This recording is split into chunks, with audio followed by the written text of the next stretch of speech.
Hello viewers, चलिए आज हम आप लोगों को दिखाने जाते हैं मेरे बाबा का कद्दू का खेत जो हमारे घर के पिछले हिस्से में है। चलिए मैं आ रहा हूँ और वो रहे मेरे बाबा और माँ दोनों बिजी है कद्दू को ढूंढने और ढूंढ के तोड़ने के लिए।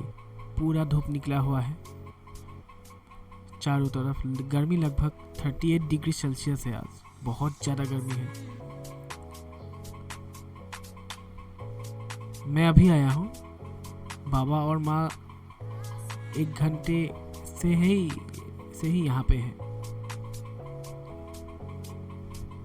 बाबा ने लगभग कुछ कद्दू तोड़ लिए हैं। यहाँ 1 2 3 4 5 6 कद्दू हो गया। और मम्मी जी बिजी है कद्दू का जो पेड़ है ना, उसका जो पहला भाग है उसको तोड़ने में। इसको रंगालाव का आग कहते हैं। ये बहुत ही अच्छा है। मैंने पढ़ा था कल एक वनौषधि के किताब में, उस पे लिखा था ये जो कद्दू का जो पेड़ का आग है ना, उसे खाने से हमारे दांत और मसूड़े स्वस्थ रहते हैं। और ये और एक कद्दू मिल गया है माँ को, इसे भी हम जोड़ लेते हैं। अभी हो गया 7 कद्दू। और भी कद्दू हैं। ये जो कद्दू का पेड़ है ना, उसके निचले भाग में छिपा रहता है कद्दू, बहुत ढूंढना पड़ता है। पानी की भी कमी हो गई है। ये जो पेड़ आप दिख रहे हैं ना, वहाँ पे ये येलो इस कलर का एक झाग बन गया है। पानी की भी कमी है, काफ़ी दिनों से बरसात नहीं हुआ है ना, इसीलिए पूरा सूख गया है। और ये जो आग है ना कद्दू के पेड़ का, ये आग बहुत ही स्वादिष्ट है। आप वहाँ पे देख सकते हैं दूर दूर तक खेत के लिए रेडी कर रहे हैं लोग।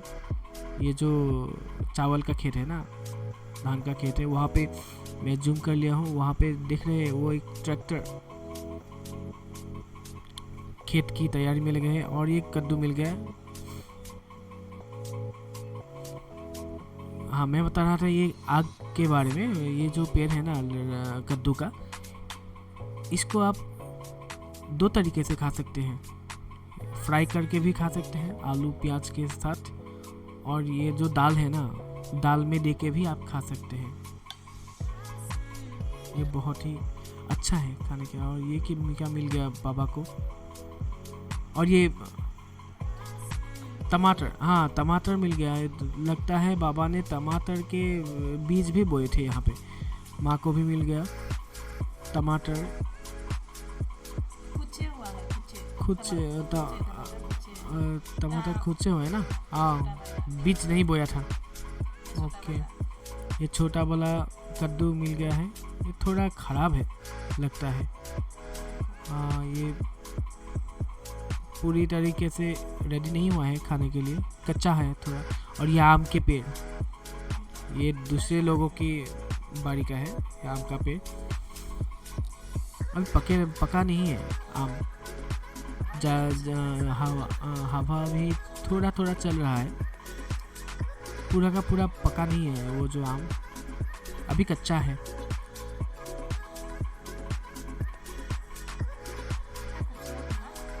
हाँ, बहुत ही खूबसूरत है, पर धूप थोड़ा मेटर कर रहा है। बहुत ज़्यादा धूप है। छाँव में जाने से बाहर निकलने को मन नहीं करता है। ये जो बांस बैम्बू प्लांट है, हमारे यहाँ पे बहुत सारा बैम्बू प्लांट है। हर घर में एक बड़ा बैम्बू प्लांट का एरिया रहता है। इससे हवा बहुत अच्छा आता है। ये बाउंड्रीज को लगाने में भी बैम्बू का प्लांट बहुत ज़्यादा काम आता है। बाबा आम ढूंढने के लिए दूसरी तरफ जा रहे हैं। लगता है एक आम मिल गया, वो मिल गया पर कच्चा है। इसको चटनी बना के खाने के में मज़ा आएगा। चटनी बना के खाने में ही मज़ा आएगा। और ये बाबा ने घर में जाने के लिए रेडी हो गया है। अभी हम इसको घर में लेके जाएंगे। बहुत ही ज़्यादा वेट है, मम्मी को थोड़ा दे, दोनों मिल के उठा रहे हैं क्योंकि बहुत ज़्यादा वेट है। एक कद्दू लगभग आप 2 kg 1.5 kg होगा ये।